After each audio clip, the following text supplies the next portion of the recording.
Today I'm talking about the correlation between keeping your passion stoked and making more money with film. Yes, they are connected. I don't think many people become filmmakers that aren't passionate about it. But in this business of show, it can be hard sometimes to keep that passion burning as the years tick by. And you may be asking yourself why you should care, why I'm even bringing this up. I truly believe that in order to succeed in this business of making movies, that you have to have a passion for it. Of course, there are outliers and people that do it just for the money or attention, but I think that the successful ones, the truly successful ones that only care about the money, are few and far between. It's just too hard otherwise. Hard to make the movies, even harder to make money on the movies. It can be tougher than Betty White at a swap meet. Yeah, I don't know what that means either. We'll just pretend I didn't say it. Very few filmmakers are lucky enough to hit it early on, to have a first film or project be so successful that it really sets up their career. It just doesn't happen that often. For most of us, we have to toil for years before even making a passable living. And it seems like that gap is widening. Most of the filmmakers that do make it to a passable living are those with the wherewithal to tough out those lean years.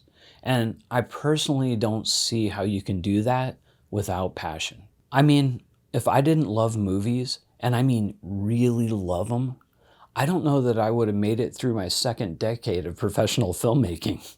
Technically, I haven't yet. I'm closing in on 20 years in the business, but not quite there. So how do I keep that passion stoked? That's the real question, and it's one that I've struggled with over the years. I'll be 100. It's tough sometimes. I mean, I was able to soar through my 20s and probably halfway through my 30s on nothing but adrenaline and hope. That's all I needed. Worked a day job, and even when I was able to quit the non-filmmaking day job, there was a long string of filmmaking for hire projects that I was not so passionate about. But I was overall still hyped. I kept trucking. Then, one day, you wake up, you're closing in on 35, still living with roommates and barely making rent some months. And at that point, the whole starving artist thing, well, let's just say it looked a whole lot better in the brochure.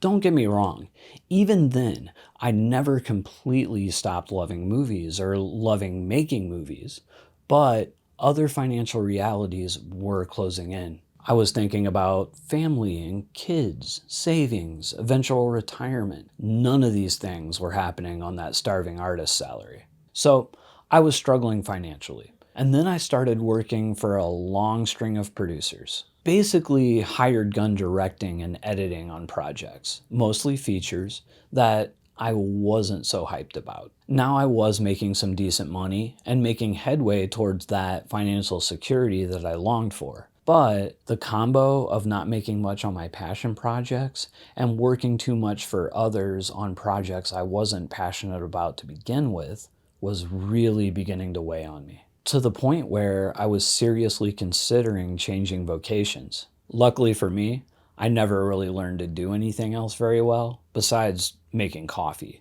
I was an A-plus barista back in the day. Just don't ask my coworkers about how I used to secretly serve decaf to asshole customers. So it was either go back to college and study law or keep going. Spoiler alert, I kept going. I knew there had to be a way to make more money making my own stuff that I was passionate about. I had to be missing a step. And what I learned is that, for me anyway, the secret to succeeding was to start putting the same passion that I had about filmmaking into the business side of things. I was totally one of those, I just want to make movies filmmakers. One of those, I'll just make the movie and let it speak for itself. I had no interest whatsoever in the marketing or business side, and I didn't realize it then, but that general attitude was what was sinking me. For me, the secret to making it as a filmmaker was melding the business mind of the producers that I was working with my creative mind. And for the first time ever, I started putting much more focus on the business. And surprise, over the past few years, this has started to pay off for me in major ways. Over the past year, My movies are earning more and more each quarter. I'm now starting to do better financially on my own than I ever did working for others. I now work on a balanced slate of documentary features and fill that out with a passion project narrative feature, usually one a year or two, depending on what's going on. I make enough from the documentaries to be able to take more creative risks with my narrative stuff. And if that next narrative feature fails financially, I have half a dozen other documentary features from that year to sustain me. And the biggest shock to me was that I've really grown honestly passionate about the business side too. And I love applying what I've learned to my movies and watching them perform. And the cool thing is, once you embrace the business side, you even find success in your failures. Or at least you learn from them. Filmmaker tips for filmmakers. I hit up a few Facebook groups last week and asked some other filmmakers how they maintained their passion for filmmaking over the years. It's tough, but you have to find people you want to work with and maintain positive relationships with them. Good people plus good projects equals maintaining passion. All this. Working with good people is so key. Filmmaking is a super collaborative art form, and if you don't enjoy the people you surround yourself with, you'll have a rough time. Be very careful who you partner with. I discovered this the hard way and would much rather work with a good person who's maybe a little less skilled than an awful person who's the next Tarantino. There are business pressures in whatever you do. As a filmmaker, you are saying something only you can say. Telling stories is the only addiction I have. Fair enough, but those pressures are very different for creatives, and raw passion only carries you so far, or for so long. I'm still passionate because I don't feel I've made the projects that I really want to. I'm proud of what I've done and have been fortunate to be part of some amazing projects, but I don't feel I've got to my peak and done my masterpiece. Well, that's super cool and all, but I wonder what'll happen when you make that masterpiece and you still have another 20 years of filmmaking to do.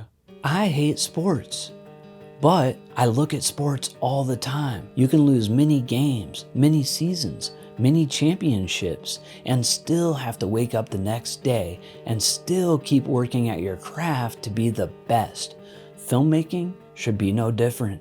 That's a really good analogy. I wish I had thought of it. I get passionate about the story and technical stuff. The business is like a wave that's constantly changing that we are all trying to figure out how to ride.